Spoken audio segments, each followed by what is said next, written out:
notice at all. Folks, you're not going to believe this. Just recorded a banger. We just had a great episode. It was about an hour and 15 minutes long. And at the end of it, I went to stop the recording and it said recording in progress. And I realized that I had not recorded the entire episode. And when I tell you that Amber was on fire the entire time, I am not lying to you. It was a great episode. Yeah, it really was a fun episode. Okay, so really quick, I'll try to do as fast as possible. You chime in. Okay.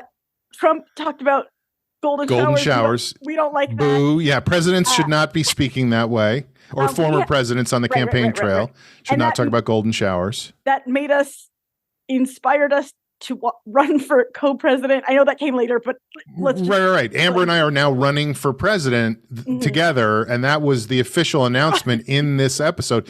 This is talking about bumbling a campaign kickoff. Jesus. And then it was insurance time, our favorite part of the whole podcast. Yeah, I had problems with being on the phone for an hour and getting I was on mute for part of it and couldn't and then I finally got through and they were like, the phone call didn't go through and they hung up on me. It was a nightmare. Annoying. It was like the typical, like, this is the frustration of everyday life in this time and place. What else? And then you were upset about more things that Trump said about Hitlerish stuff. Right. His vermin stuff. And I was kind of saying he may have no idea that he's quoting Hitler, that it's just Stephen Miller writing speeches for him who's quoting Hitler. And Trump is just parroting whatever Stephen Miller says he should say. Yeah. So there was that aspect of it. Then I checked in real quick. No big deal. I won an Emmy. I don't want to. Amber won an Emmy award. So can you just give people the lowdown on that, please? Sure. I have to look it up every time, but I won a children's and family Emmy for outstanding public service initiative for the Gabby's Dollhouse Kid Power Challenge. It was a whole campaign that we did last year with the Gabby's Dollhouse brand and in partnership with UNICEF on YouTube, on social media, website, encouraging kids to help other kids, and YouTube views a lot, like gave supplies to kids in need. Anyway, I won an Emmy. I can't believe it. And I'm going to get a statue. It costs money. Right. That was the discussion also. Right. So, like, let me just, from my point of view, Amber said that she tried to manipulate it so that she would not be part of the nomination for the right. And then she found out, she didn't know if she was, but she was like, can I ask a gauche question? Am I? And they were like, no, you successfully avoided being part of this. But then it turned out she had not successfully avoided it. So she won an Emmy. And then an Emmy winner. Amber also told Jeff that they were not going to pay for their statue. And Jeff was like, we absolutely are going to buy an Emmy statue because we want to have an Emmy in our house. What else? Then you checked in about... Well, I read the whole Jimmy Carter thing. Yes, I forgot to mention that. Yeah. That was pre-checking it, or was that checking in? That was pre-checking in. I mean, that was kind of how we got to the golden shower thing, or that led us away from the golden shower thing. I can't even remember, but it was like... be insane to listen to because it's like inside jokes exclusively. But anyway, I think I probably talked about it on the show before, but I had seen President Carter in real life in 1978. Was it Aida? Aida, yeah. I like Aida. Pretending like I'm psychic because we already did that. I can't believe you know that. But we and so for the first time today, because I was so upset by the Trump talking about golden shower stuff.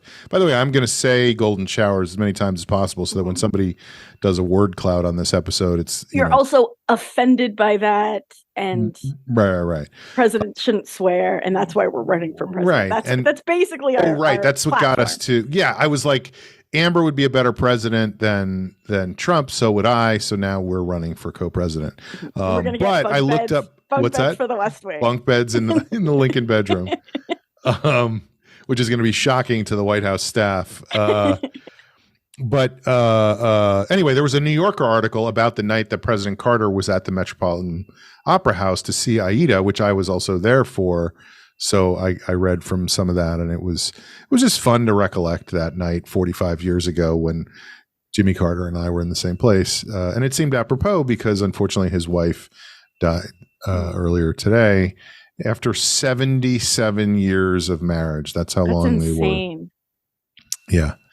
And then we talked about some other things. Oh, we spent a long time talking about the documentary that Amber watched about twin flames. Mm-hmm. And that was... And that also was, Mother God. Cults are bad. They're interesting because the leaders feel not appealing or charismatic, at least on these documentaries. So I don't understand. God, this fucking kills me because it really was. I also couldn't request time off work. It was like a whole topic too. Right. We talked about how we both live our lives as if everybody else is angry at us all the time.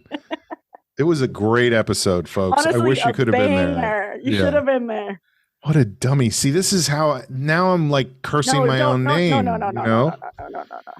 Ugh, God damn it. Well, anyway, this has been the Long Shot Recap After Show. This is the Andy Cohen version of the show. Truly, it was like a longer episode for us. That's the hilarious part. At some point, we were talking about whether Survivor was a good show or not in reality TV. I gave a long exposition about what reality TV is actually like. And, you know. And that Entertainment Tonight now has like a QVC style. We talked a lot about end stage capitalism. We talked about a lot. Yeah. Sorry you couldn't be there. It's my fucking fault. Please leave us comments in the comment section next time. And just, feel free to excoriate me as much as you want to, because it was a huge fuck up on my part. I can't believe it. I'm so bummed out. God damn it. Anyway, we'll see you next time on The Long Shot. Or maybe we won't. Who knows if I'll even do it the next time. I didn't notice either. I should have noticed. Thanks, everybody. See you next time.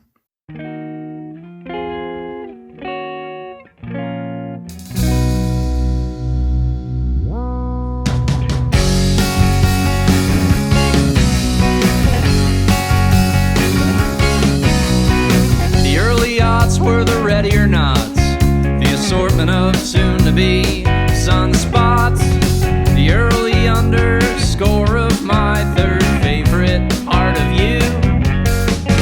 I guess you've undone me. I guess it's unfunny to say what you're doing, but not what you do. I'd like you to love me, but not from above me, from up in front where the light shines through.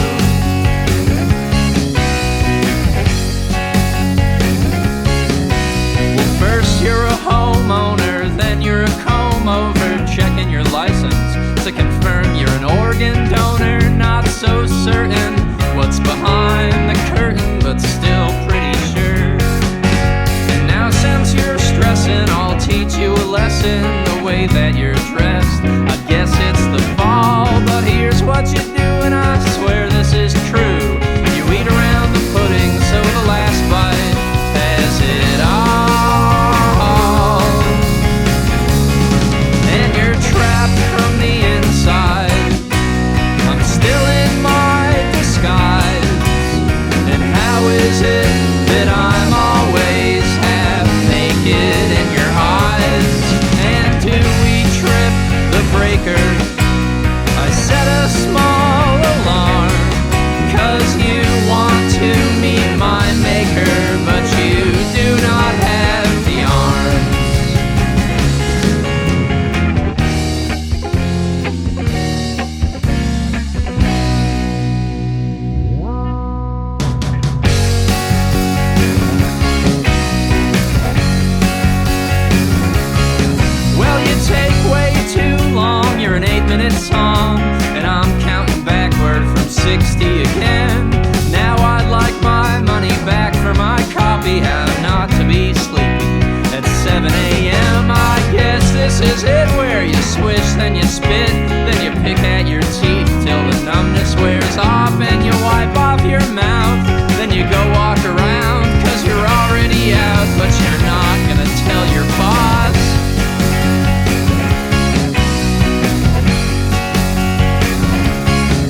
whichever the tinnitus or the carpal tunnel takes determines what's best, being fancily dressed or to sleep until you choose.